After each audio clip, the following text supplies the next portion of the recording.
Hai semua, hari ini kita akan membahas mata pelajaran teknologi jaringan berbasis luas atau WAN. Pada pertemuan pertama ini, kita akan membahas materi dari bab 1 yaitu mengenal teknologi jaringan berbasis luas. WAN atau Wide Area Network adalah jaringan komputer yang mencakup area yang besar. Jaringan berbasis luas menjadi jaringan yang memiliki ruang lingkup yang sangat luas dan bisa saling terhubung antar jaringan dari jarak jauh. Contohnya adalah jaringan komputer yang menghubungkan antara wilayah, kota, bahkan suatu negara.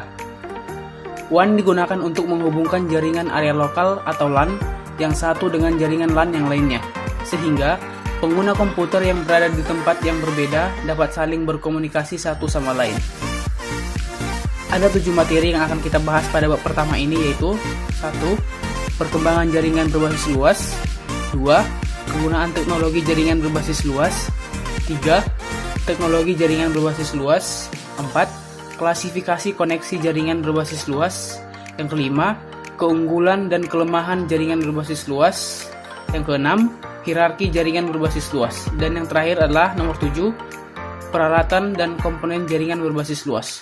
Namun, pada video kali ini, kita hanya akan membahas sampai pada nomor 4 saja. Langsung saja kita masuk ke materi yang pertama yaitu perkembangan jaringan berbasis luas atau WAN.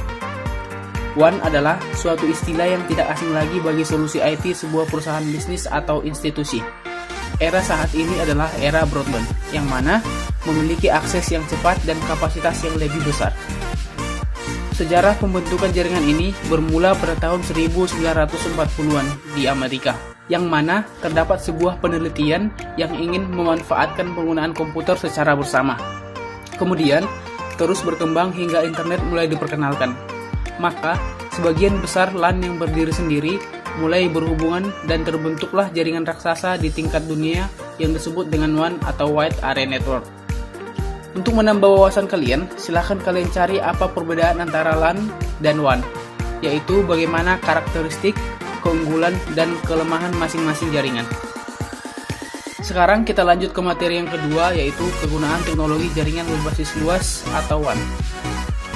Kegunaan dari jaringan berbasis luas yaitu dapat mengoperasikan jaringan area dengan batas geografis yang luas, memungkinkan akses melalui interface serial yang beroperasi pada kecepatan yang rendah, memberikan koneksi full time yaitu selalu on atau part time yaitu tergantung pada permintaan.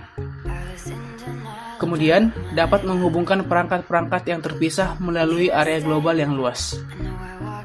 Selanjutnya materi ketiga adalah teknologi jaringan berbasis luas. WAN digunakan untuk menghubungkan antar jaringan lokal sehingga pengguna komputer dapat saling berkomunikasi.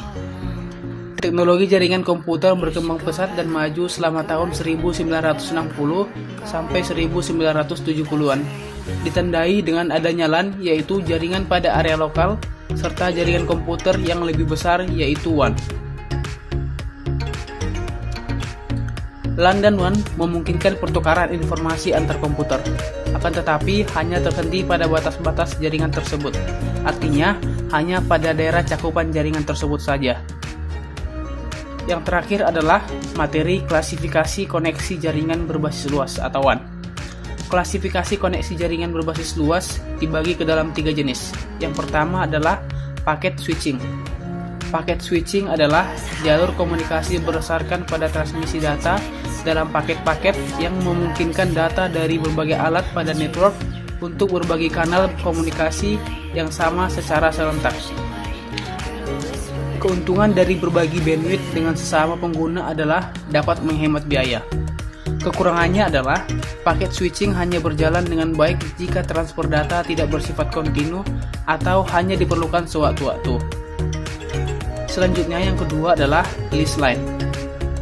Lease line disebut juga sebagai point-to-point atau dedicated connection, yaitu koneksi yang dikhususkan untuk satu pelanggan saja. Jenis koneksi ini memberikan koneksi yang secara terus-menerus setiap saat dan dapat digunakan kapanpun. Namun kekurangannya adalah memerlukan biaya yang mahal. Yang ketiga adalah circuit switching. Circuit switching adalah sebuah jalur koneksi yang digunakan dengan network dial-up yang harus melakukan setup pada koneksi terlebih dahulu sebelum melewatkan data. Contohnya adalah panggilan telepon, yaitu mampu memberikan koneksi secara terus-menerus, namun hanya sementara waktu saja, dan tentunya memerlukan biaya yang mahal. Demikian materi hari ini. Jika ada yang kurang dimengerti, silakan ditanyakan. Terima kasih.